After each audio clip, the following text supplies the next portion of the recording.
পালাবদল হয়েছে, তৃণমূল শাসকের পতন হয়েছে, বঙ্গে নতুন সরকার গঠন করা হয়েছে, গেরুয়া ঝড় উঠল, মুখ্যমন্ত্রী হলেন শুভেন্দু অধিকারী। কিন্তু তারপর জনগণের কথা কোথায় গেল? বুলডোজার দিয়ে ভেঙে দেওয়া হচ্ছে বেআইনি নির্মাণ। জানি বেআইনি নির্মাণ ভাঙা উচিত, তবে সেই পদ্ধতিতে ভুল রয়েছে। কোনো রকম নোটিশ ছাড়াই ভেঙে দেওয়া হচ্ছে একাধিক বাড়ি।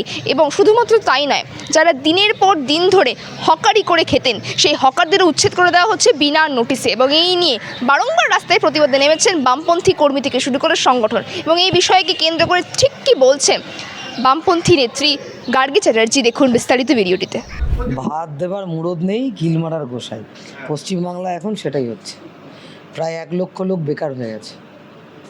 আজকে সকালবেলা সোশ্যাল মিডিয়ায় দেখলাম দিলীপ ঘোষ একটা 50 লাখের বাইক নিয়ে ঘুরছে আর বলছে যে কলকাতার রাস্তাঘাট হকারদের জন্য পরিষ্কার ছিল না, তাই এই 50 লাখের বাইক চড়ে ছেলে ছোকরারা ঘুরতে পারছিল না।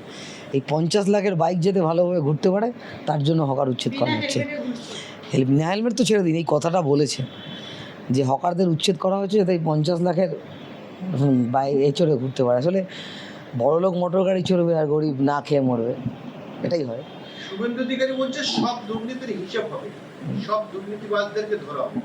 শুভেন্দু অধিকারী আজ থেকে 5 বছর 1-2 মাস আগে তৃণমূলে ছিল, তাহলে শুভেন্দু অধিকারী কি 5 বছরের যে বেশি হিসেবে সেটা ধরবে না 10-15 বছর? না, আবার ওনাকেও তো ধরা উচিত। নারদার ভিডিওতে আমরা প্রকাশ্যে ওনাকে টাকা নিতে দেখেছি।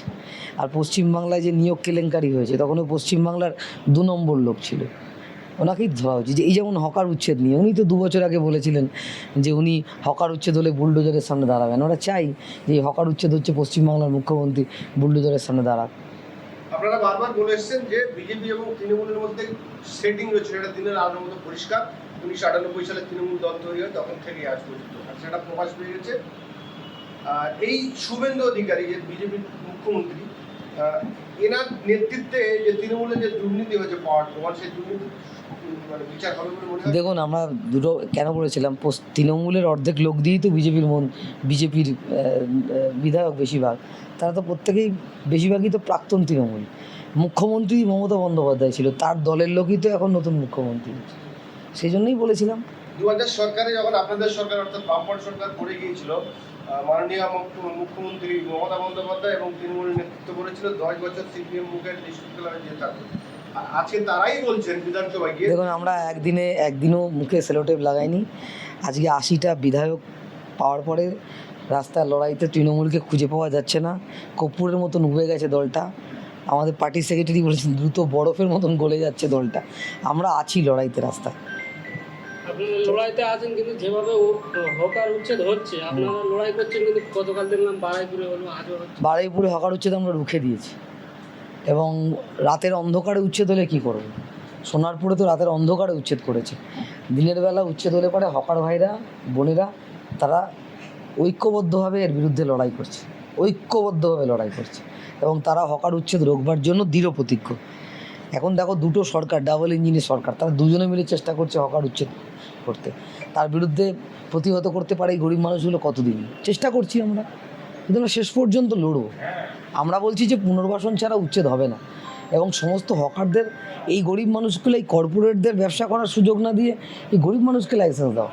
নরেন্দ্র মোদী তো নিজেই একটা স্টেশনে চা বিক্রি করতো, সেই সময় যদি তাকে কেউ উঠিয়ে দিত তাহলে কীরকম লাগতো? এই যে এত বছর পরে জানলাম ঝালমুড়ি খেতে ভালোবাসে, এখন ঝালমুড়ি খেতে খেতে ঝালমুড়িওয়ালা পেটে লাথি মেরে দিল প্রধানমন্ত্রী। ফলে তো একদিকে বলছে ঝালমুড়ি ভালো, একদিকে বলছে আমি চা বিক্রি করতাম, একদিকে চা বিক্রি করে যারা, ঝালমুড়ি বিক্রি করে যারা, ঘুগনি বিক্রি করে যারা, পাউরুটি বিক্রি করে যারা, তাদের পেটে লাথি মেরে দিচ্ছে।